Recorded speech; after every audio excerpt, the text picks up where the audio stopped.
Assalamualaikum warahmatullahi wabarakatuh. Alhamdulillahi rabbil alamin. Wassalatu wassalamu ala rasulil amin. Wa ala alihi wa sahbihi wa man sara ala nahjihi wastanna bisunnatihi wa ihtada bihadihi ila yaumiddin. Amma ba'du.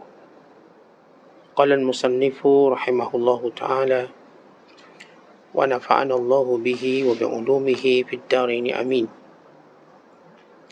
Telah berkata Imam Al-Allamah Syekh Abdul Qadir Al-Jilani, semoga Allah Ta'ala merahmatinya dan kita mendapat manfaat serta barakah ilmunya. Al-Quran mesti dihormati. Wahai kaumku, hormatilah kitab Allah Azza wa Jalla dan beradab dengannya. Itulah pertalian yang harus ada di antara kamu dengan Allah Azza wa Jalla. Dan jangan kamu jadikannya sebagai bicara makhluk. Allah berfirman kepada kamu, ini bicaraku. Tetapi kamu menjawab, bukan. Siapa yang menjawab Allah seperti itu dan menjadikan Al-Quran itu sama dengan bicara manusia, maka kafirlah dia. Dan Al-Quran akan mencuci tangan dari orang ini. Itulah Al-Quran yang dibaca, yang dihafaz, yang didengar dan yang dilihat, dan yang tercatat dalam mushaf. Itu adalah kalamullah, yakni bicara Allah Azza wa Jalla. Imam Asy-Syafi'i rahimahullahu ta'ala berkata, dan Imam Ahmad radhiyallahu ta'ala anhuma pernah berkata, pena yang menulis Al-Quran itu makhluk, manakala yang ditulis dengan pena itu bukan makhluk. Hati itu makhluk, sedang yang dihafal di hati itu, yakni Al-Quran, bukan makhluk. Wahai kaumku, mengambil nasihat dari Al-Quran itu ialah dengan mengamalkannya, bukan dengan berdebat menggunakan ayat-ayatnya. I'tiqad itu hanya beberapa kalimah sahaja, tetapi amalannya adalah banyak sekali. Hendaklah kamu menjaga keimanan kamu, percaya dengan hati kamu dan beramal dengan anggota kamu. Bekerjalah dengan apa yang boleh mendatangkan manfaat buat diri kamu, dan jangan pedulikan kepada akal orang yang kurang dan rendah. Wahai kaumku, yang dinukil dalam syariat tidak boleh dihasilkan dengan akal, dan yang nas tidak boleh ditinggalkan dengan adanya kias. Jangan abaikan saksi dengan mencukupi dakwaan sahaja. Harta orang ramai tidak boleh diambil dengan dakwa dakwi tanpa diminta saksinya. Nabi SAW bersabda, jika manusia cukup dengan mengemukakan dakwaan sahaja, nescaya ada kaum yang mendakwa darah suatu kaum dan ada yang mendakwa harta benda mereka. Akan tetapi mintalah saksi daripada pendakwa, dan suruhlah bersumpah pada pengingkarinya. Tiada berguna jika lisan sahaja yang pintar berbicara, namun hatinya terus jahil. Nabi SAW pernah bersabda, hal yang paling aku takuti pada umatku ialah seorang munafik yang petah lisannya berbicara. Wahai ulama yang jahil, hai orang yang hadir dan yang ghaib, malulah kamu kepada Allah Azza wa Jalla. Lihatlah Allah dengan mata hati kamu, dan hinakan diri kamu kepada Allah. Letakkan diri kamu di bawah pukulan takdirnya, dan lazimkan diri kamu bersyukur ke atas segala macam nikmatnya. Sambungkan yang terang dengan yang gelap, dalam ketaatan kamu kepadanya. Bila sudah benar berlakunya semua itu, nescaya akan datang keramat daripada Allah Azza wa Jalla, kemuliaannya dan syurganya di dunia dan di akhirat. Muslimin dan muslimat sedang penonton yang dirahmati Allah sekalian, Syekh Abdul Qadir Al-Jilani membicarakan tentang kedudukan Al-Quran dalam kehidupan orang beriman, supaya kita sentiasa membesarkan Al-Quran, membesarkan kalamullah, dan sentiasa menjadikan bicara Allah atau firman Allah berada tempat paling tinggi dalam menegur kita. Kadang-kadang kita bila orang tegur kita, kita cepat sensitif, kita cepat bertindak, kita cepat mengambil respon kepada setiap pertuturan manusia, setiap komen. Kalau jenis orang bisnes, komen, kita sanggup terima, telang komen tersebut demi memajukan bisnes. Bahkan tekanan-tekanan orang yang komen kepada kita mungkin mengubah kita. Ada yang kerana komen manusia, dia pun tutup akaun. Berarti dia ini sensitif dan mengambil berat terhadap komen tersebut. Tetapi bila Allah Ta'ala komen dia, bila Allah Ta'ala didik dia, bila Allah Ta'ala menegur dia, dia tidak sensitif. Dia tidak pernah rasa apa-apa pun. Ini menunjukkan betapa jauh dia dengan Al-Quran dan betapa dekat dia dengan manusia. Kalau manusia cakap tentang dia, walaupun melalui beberapa orang, bukan direct, beberapa orang, orang tu ada cakap, dia kata orang tu cakap, dia kata orang tu cakap, dia kata orang tu cakap, dia kata awak sombong. Ni, dia punya rantai yang sanak punya banyak, kita pun terus terkesan. Saya tak sombong lah, saya itu, saya ini. Tapi Al-Quran direct dengan kita. Allah tak jadikan Al-Quran ada pertengahan. Kita direct bacanya, kita direct mendengarnya tanpa orang ketiga. Kerana itu bila Nabi SAW menceritakan perihal manusia terhadap Al-Quran, Allah sebut dalam surah Al-Furqan ayat 30, wa qala ar-rasul ya rabbi inna qaumi ittakhadhu hadzal qur'ana mahjura. Dan berkatalah Rasul, wahai Tuhanku, kaumku meninggalkan Al-Quran.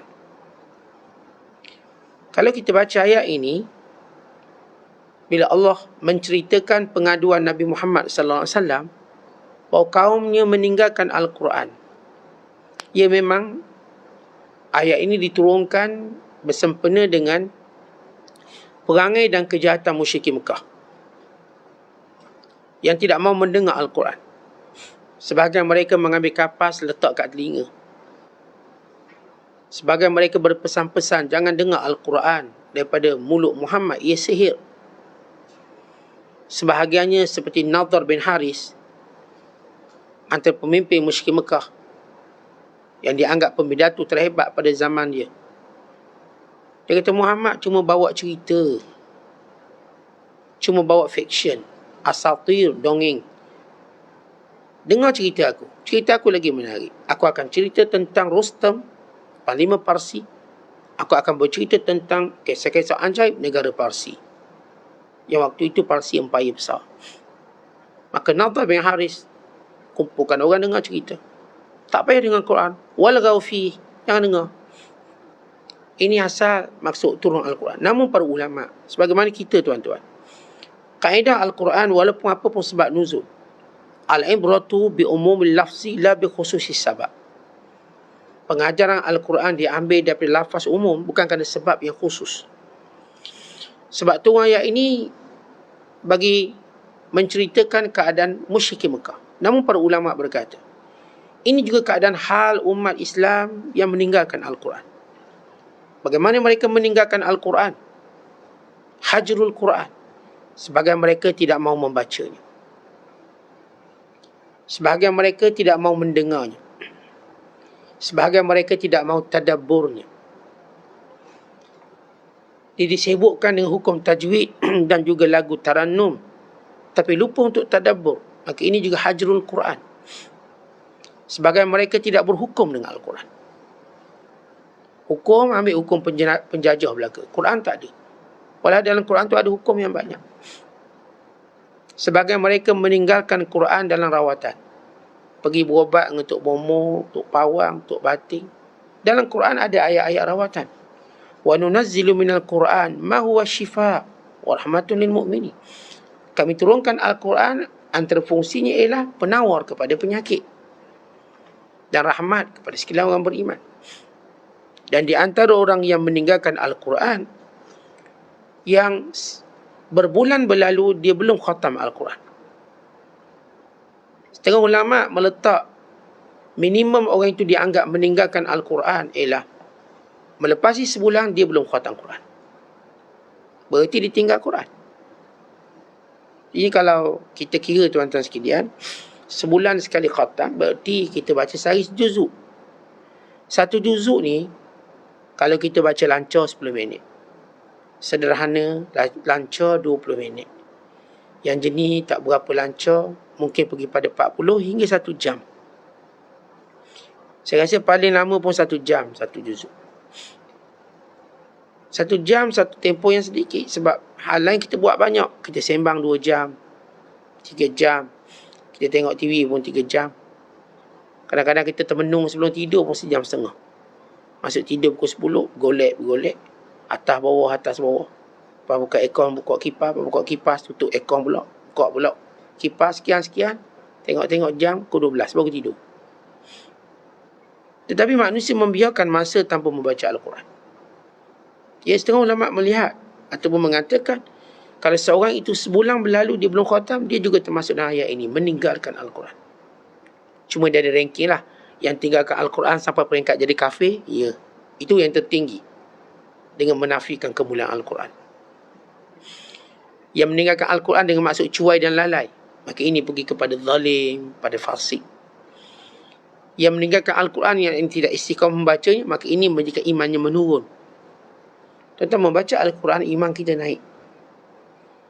Itu para ulama dan khususnya Syekh Abdul Qadir ketika mana berkata kepada kita, dia kata hormat Al-Quran dan beradab. Kata hormat dan beradab, kita orang Melayu faham, beradab. Bila disebut beradab, maknanya bertata susila. Beradab artinya pandang mulia. Beradab merendahkan diri kita. Bila disebut beradab, menjadikan ia keutamaan. Beradablah pada tetamu, keutamaan pada tetamu. Makan, minum dan sebagainya. Bicaranya. Apatah lagi Al-Quran. Sebab itu, bila seorang membaca Al-Quran, dia perlu tahu Quran sedang bercakap dengan dia. Kalau dia kata tak, bukan. Dia cakap dengan orang lain. Itu bicara munafik. Allah menceritakan orang munafik, bila Al-Quran diturunkan, masing-masing melihat.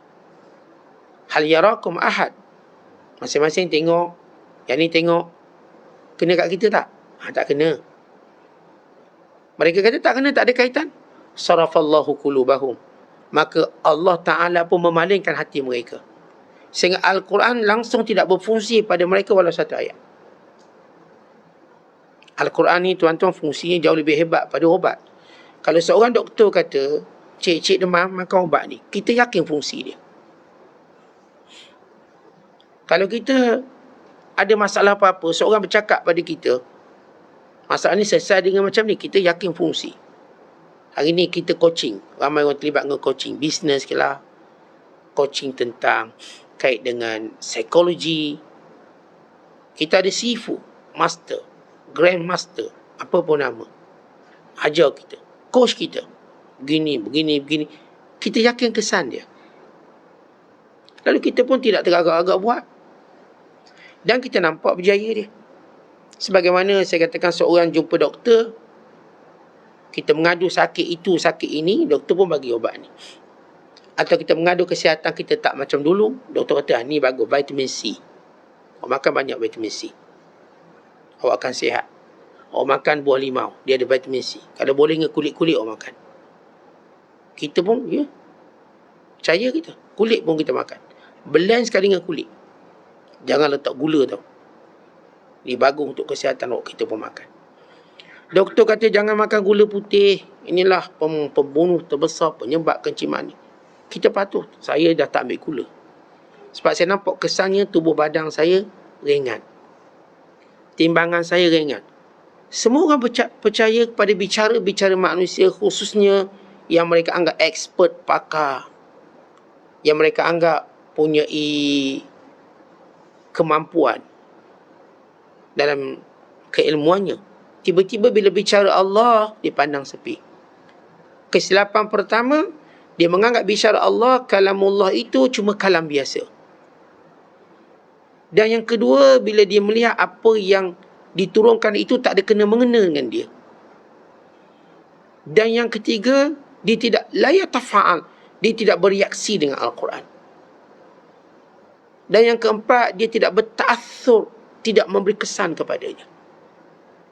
Tentang neraka, tentang syurga, tentang azab, tentang semua perkara yang menjadi ancaman, peringatan kepada mereka. Kalaulah dibaca kisah-kisah dulu, dia kata ini cuma kisah dulu, kita boleh buat filem. Dia membacanya dengan keseronokan, tapi dengan bukan pengajaran. Dia nak dengar qasasul Quran, cerita-cerita Quran, cuma seronok. Oh, sedap cerita Quran ni. Seronok cerita Quran. Al-Quran tak cerita kosong. Sebab itu Al-Quran tidak cerita sesuatu secara panjang lebar. Sebab bukan cerita itu maksudnya. Tapi pengajaran itulah keutamaan dia. Tuan-tuan tengok bila Allah Ta'ala menceritakan tentang kisah Adam AS. Walaupun disebut dalam banyak surah, dalam banyak ayat. Tapi Allah tak jadikan cerita tadi panjang melebar. Tapi setiap cerita ada pengajaran. Bermula daripada Adam diciptakan untuk menjadi khalifah atas muka bumi. Diikuti Adam yang telah difitnah, yang telah diwaswaskan oleh iblis. Supaya kita tahu itu musuh utama kita. Kalau dia boleh menurunkan Adam daripada syurga, lihat apa yang dia boleh buat pada kita. Kalau Adam AS itu Nabi, dia berada di syurga, pun masih ditipu. Kita bukan Nabi dan kita berada di dunia. Ia memang tempat syaitan. Memang tempat dia. Masakan kita tak akan ditipu. Kita duduk lubuk dia. Yang duduk dalam syurga, yang penuh dengan kawalan tadi pun, Adam AS dari jauh mendengar bisikannya. Kata ulama', Iblis dia tak masuk syurga sebab dia tak boleh masuk. Sebab dia telah dihalau oleh Allah. Dia tidak ditarik balik dia punya keistimewaan untuk berlega-lega di alam tinggi tadi sebab dia tidak mau sujud pada Adam. Lalu bagaimana dia boleh masuk ke syurga untuk menggoda Adam dan Hawa? Setengah ulama' kata melalui bisikan, was-was. Sound daripada luar. Masuk. Setengah menyatakan dia masuk melalui ular. Setengah mengatakan dia masuk juga dengan melanggar perintah. Sebab alang-alang melanggar perintah. Sebagian besar ulama' menyatakan ia datang daripada was-was. Bisikan. Tuan-tuan, kalaulah Adam AS duduk dalam syurga dengar bisikan, masakan kita duduk kat dunia tak dengar bisikan? Bukan setiap hari bisikan syaitan. Tengah kita tidur, syaitan kata tidurlah awal lagi. Kan biasa kamu subuh pergi kan rapat-rapat. Orang komak baru pergi. Itulah dibisik. Tengah kita tidur, baru terkejut, syaitan kata tak baiklah, qiyamul-lail esok kan mengantuk. Esok kan mengantuk, jangan. Penat esok. Kita pun tak qiyam. Tengah kita berniat buat baik, janganlah derma, duit kamu habis. Ini kan musim pandemik, orang banyak tak ada duit, simpang duit tu. Jangan derma-derma. Jangan fikir orang, fikir diri sendiri. Demikian bisikan itu sampai kepada kita. Oleh kerana itu, tuan-tuan sekalian, jangan kita mengambil mudah. Bila Allah Ta'ala cerita satu kisah, kisah itu bukanlah halwa di telinga. Bukanlah untuk kesedapan, keseronokan, difilmkan, ditonton, dia bayar tiket. Dah, bos. Office pecah panggung. Bukan begitu. Dia ada pengajaran. Dia ada aktibar yang banyak. Setiap kisah ada benda yang Allah nak sampaikan pada kita. Bukan pada mereka, pada kita. Kisah Fir'aun pada kita. Lihat bagaimana Fir'aun ditenggelamkan. Segala keegoan, kerajaan, kekuasaan ditenggelamkan dalam lautan. Lihat keegoan dia.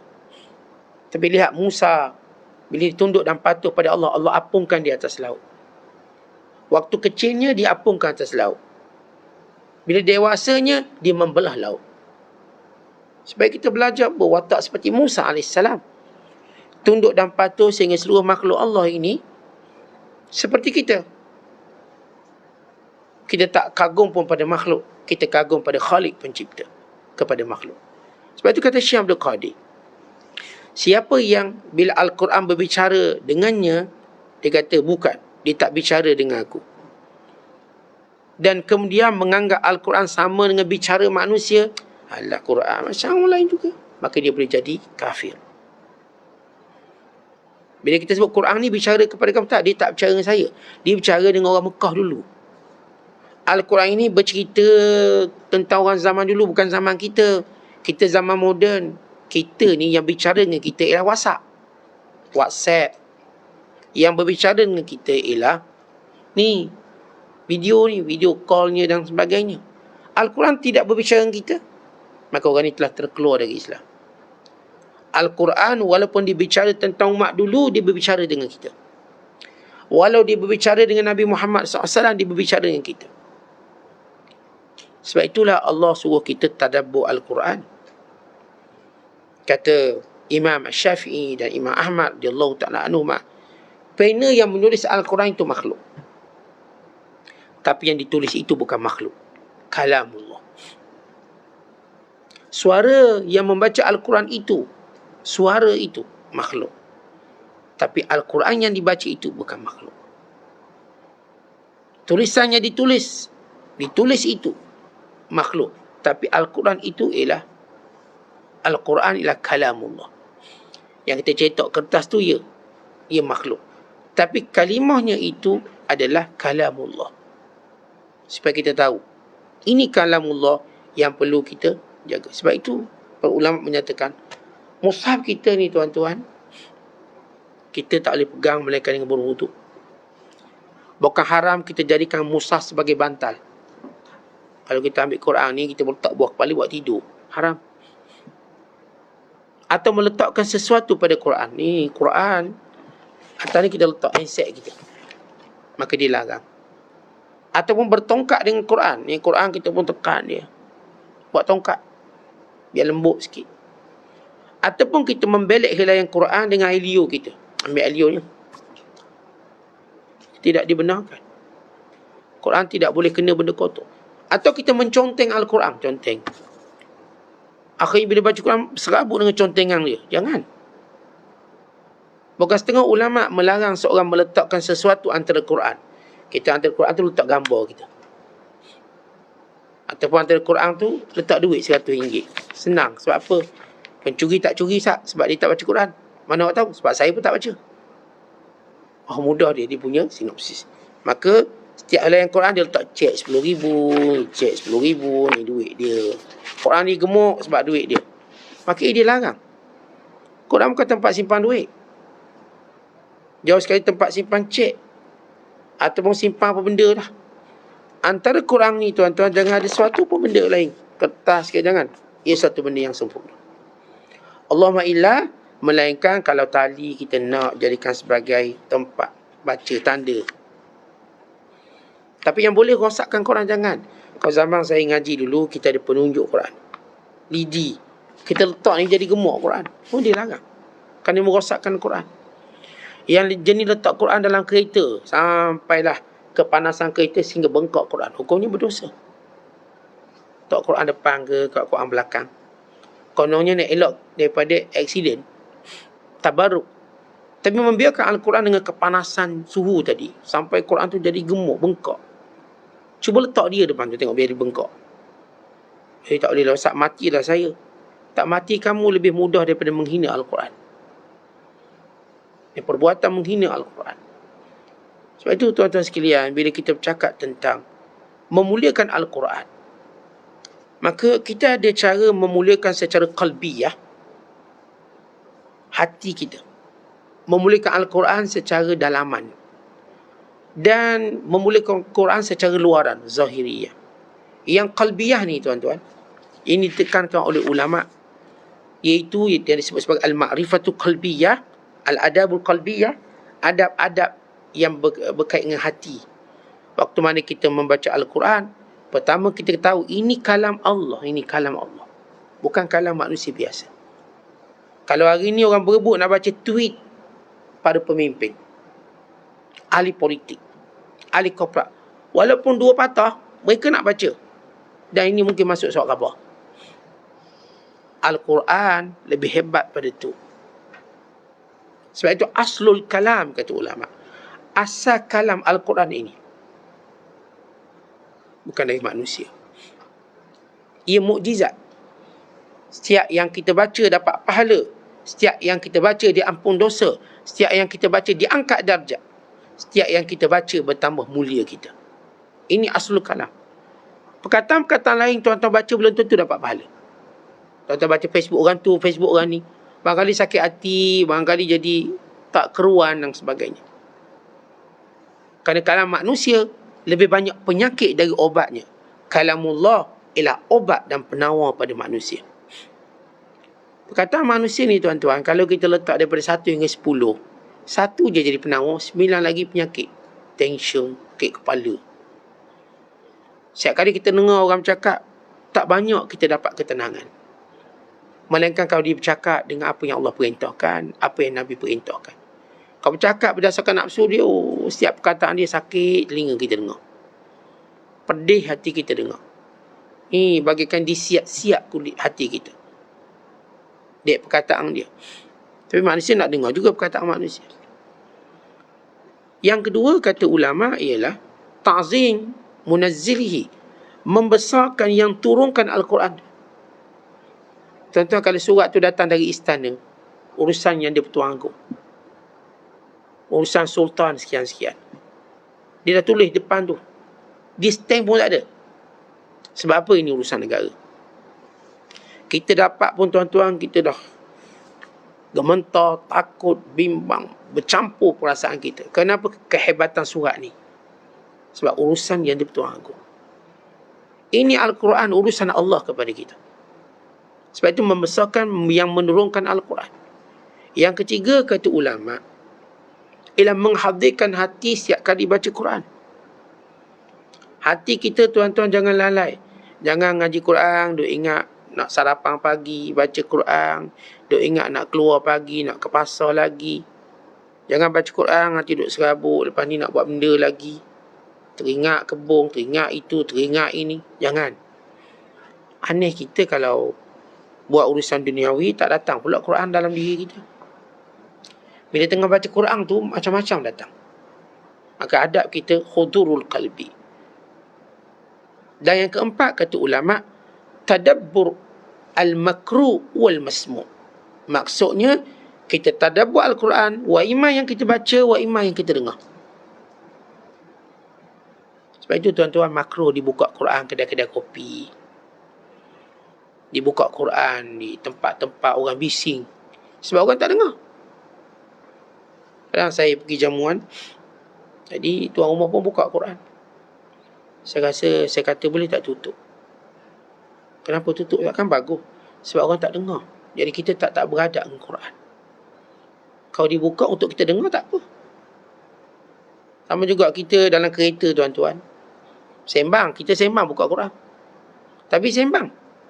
Ini tidak tadabbur. Baik tuan-tuan tutup, buka lagu raya. Ataupun tutup ke, biar senyap. Bila kita buka je Quran, kita pun jangan sembang lah. Supaya kita dengar. Kita nak tadabbur. Tapi kalau dengar benda penting, kejap, diam. Dengar ni, penting ni, dia nak beritahu apa ni? Nak beritahu apa? Saham naik ke turun? Oh, dia diam. Macam malaikat lalu, dia kata, malaikat lalu. Diam. Tapi bila dengar Quran, sebab itu tak digalakkan bila Quran itu dibuka di pasar-pasar yang duduk sibuk. Kita ni pasar ikan ni, buka Quran. Bagus tak? Zahir nampak bagus. Hakikatnya tidak. Sebab yang ni jerit sekilo RM2 ni, stop up RM4, oh, duk jerit ni. Pasal. Orang tu jerit, orang ni jerit, kita pun jerit, anak kita pun menjerit, semua jerit.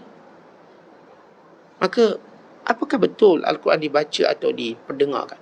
Kalau ketika tenang, belum orang jerit-jerit tadi tenang, permulaan, itu okey. Dan itu para ulama tidak menggalakkan seorang ataupun kita buka Quran di tempat-tempat bising ni. Kenapa tuan-tuan sekalian? Hilangnya tadabbur. Quran ni kita nak tadabbur, kita nak dengar elok-elok. Lagu tak apalah, kita tak nak tadabbur ni, biarlah. Dah keadaan bising, lagi bagus. Kita pun tak dengar dia cakap apa. Walaupun kita bukanlah kata buka lagu lebih baik pada buka Quran, bukan maksud kita. Lagu melalaikan tidak elok, tidak bagus. Maksudnya bila kita beradab, tuan-tuan nak tak tuan-tuan bercakap orang bising? Nak tak? Saya bercakap, tuan-tuan bising. Saya tak akan bercakap. Saya akan diam. Tak guna saya bercakap, orang tak nak dengar. Saya ingat dulu bila saya ceramah, seorang panggil saya ceramah. Ustaz ceramah lah 2 jam. Saya kata okey. Tapi bila saya ceramah dengan bising, ni anak datang bersilap kat depan. Silap. Ayah tu saya tak tahu dia dengar saya ke, dia tengok saya ke, tengok anak dia. Yang dia bersilap, yang perempuan bercakap ni bercakap. Akhirnya saya berhenti tak sampai setengah jam. Saya kata saya berceramah bukan pakai skrip. Saya ceramah pakai ilham. Saya tak pakai skrip. Kalau saya pakai skrip, saya pun tak peduli. Bila awak bising, saya tak diilham. Saya tak dapat apa-apa. Dan saya tahu awak pun tak dapat apa-apa. Akhirnya saya berhenti. Jadi audiens pun jadi bengang. Sebab apa suruh 2 jam, kita ambil setengah jam. Apa tak marah dia. Tapi dia tak tahu kita lagi marah. Sebab dia tak dengar, bising. Datang lagi orang panggil lagi ceramah. Ni Maulidin Rasul ceramah. Pun sama. Bising, Masya Allah. Saya tak kata semua ceramah saya beritahu, ada beberapa ceramah dan pengalaman. Oh, dia punya bising, dia bercakap, bersembang. Saya tak mampu ceramah. Kayaknya 20 minit saya berhenti. Maka mereka kata, kenapa Ustaz sekejap no? Saya tak boleh berceramah dengan bising macam ni. Tetapi kalau itu kalam saya, perkataan saya pun saya tak selesa. Bagaimana kalamullah? Bila dia perdengarkan kita duk bising, buat benda tu, buat benda ni, dia tak akan ada manfaat. Sebab kita tak memuliakan. Tak ada seorang pemimpin diktator. Dia tengah beri ceramah, salah seorangnya tidur, terus dia hukum penjara. Tidur. Kalau saya boleh penjara semua ni. Dia tengah ceramah, di tengah beri satu taujihat negara. Ini Presiden Korea Utara. Dia tengok seorang tu tidur, terus dihukum. Hukum penjara. Itu pemimpin dunia. Dia punya marah. Jangan nak tidur. Maksud dia. Ini kan pula Al-Quran. Sebab itu tuan-tuan, bila kita tidak tadabbur Al-Quran, maka lagi dia punya keberkatan. Kemudian ulama menyebut lagi bahawa seorang baca Quran antara adabnya, dia mesti meyakini bahawa ayat itu sedang tuju pada dia. Bukan tuju pada orang lain, tuju pada dia. Tuan-tuan, umpama kita ni orang sedang memanah, tuan-tuan duduk dekat papang tuju tu. Tuan-tuan rasa tak panah tu akan tuju pada tuan-tuan walaupun tak kena? Okey, boleh tahu berdiri ni, tepat target pemanah tu, orang pun panah. Tuan-tuan confident tak akan kena? Ya. Walaupun orang tu baru belajar memanah hari ni. Macam boleh kena ni. Bukan dia power expert pun. Dia pegang panah, jarak pun jauh. Kita tak ada berkata, tak kena. Kita kena ni. Silap air bulan, betul-betul kena kat sini, mati kita. Demikian bila kita baca Quran. Quran ni sedang kenakan kita. Muwajjahun ilai. Ni fokus pada dia. Sebab itu Quran perlukan satu tadabbur untuk melihat Quran itu berkata pada dia. Kalau tuan-tuan tak tadabbur, tuan-tuan tak rasa Al-Quran bersama atau sedang berkata pada kita. Dan ulama meletakkan lagi beberapa syarat adab dengan Al-Quran. At-takhalli an mawani'il faham. Artinya kita cuba mengosongkan semua benda yang boleh menghalang kita faham Quran. Ini dipanggil adab qalbiyah. Ada pun adab zahiriyah, seperti ambil wudu, memakai pakaian bersih, gosok gigi di tempat yang baik, kita mengaji Al-Quran. Ini dipanggil adab-adab zahir. Letak di tempat yang tinggi. Kalau boleh atas reha lah. Jangan letak di bawah Al-Quran. Kemudian Quran bila diberi di hulur tangan kanan, bukan hulur tangan kiri. Setengah mengharamkan menghulurkan Quran tangan kiri. Dan jangan dicampur Al-Quran. Haram mencampurkan Al-Quran. Ha ni, ambil. Ambil. Tak boleh. Diberi dengan beradab. Orang bagi skru kosong pun beradab. Tahu skru kosong? Kita kan bila convocation tu. Kita ingat bagi CJ betul. Kosong pun ni. Dia suruh ambil kat pejabat pula yang betul. Saya kata saya ambil kosong-kosong ni, saya tak ambil. Maka saya pun tak naik ambil skru. Tapi itu dia punya, kita katakan, adab dia. Kosong kita pegang elok ni. Sebab yang bagi ni, NC, naib chancellor. Bagi kita pun ambil. Kita pegang ni. Padahal dalam tu kosong. Ini kan Al-Quran bukan kosong. Quran ni penuh dengan hikmah, penuh dengan ilmu, penuh segala-galanya. Maka bila kita beri Quran tu, tuan-tuan, biar beradab. Kita mengambilnya beradab. Jangan pegang tangan kiri, jangan duk kepit kat ketiak. Pegang elok-elok. Bila kita hormat Al-Quran, maka terpancar keberkatan. Maka ini beberapa perkara berkaitan dengan adab Al-Quran. Sebab itu bila Syekh menyebut bahawa dalam Quran itu ada nasihat yang wajib kita amalkan. Kita dah sebut hajrul Quran, orang yang tinggalkan Quran. Tak pedulikan nasihat Quran, tak pedulikan hukum hakam Quran, tak pedulikan bacaan Al-Quran itu sendiri. Maka ini bentuk-bentuk yang merugikan kita. Sebab itu tuan-tuan, Al-Quran ialah kalamullah yang mu'jiz atau yang mukjizat. Dan siapa yang membacanya dengan jiwa yang tadabbur, maka dia mendapat keberkatan mengikut kadar tadabbur dia. Sebab itu kesan Al-Quran pada manusia berbeza-beza. Kerana berbeza-beza penerimaan dia. Sebab itu kita kena pergi pada hukum asal. Menerima Al-Quran dengan jiwa tawadhu', rendah diri. Dan melihatnya ia nasihat yang wajib kita patuhi, yang mesti kita laksanakan dalam kehidupan kita seharian. Sebab itu paling kurang kita sebut tadi, tuan-tuan sekalian, jangan tinggalkan khatam Quran dalam tempoh lebih pada sebulan. Berusahalah. Biar sebulan sekali kita mampu khatam Quran supaya kita tak termasuk apa yang disebut oleh ulama, meninggalkan Al-Quran. Jadi saya tak rasa setuju sehari satu benda yang banyak satu hari. Melainkan kerana kita tak biasa. Kalau kita mula biasakan, insya-Allah setuju sehari kita boleh baca Quran. Wallahu a'lam bissawab. Assalamualaikum warahmatullahi wabarakatuh.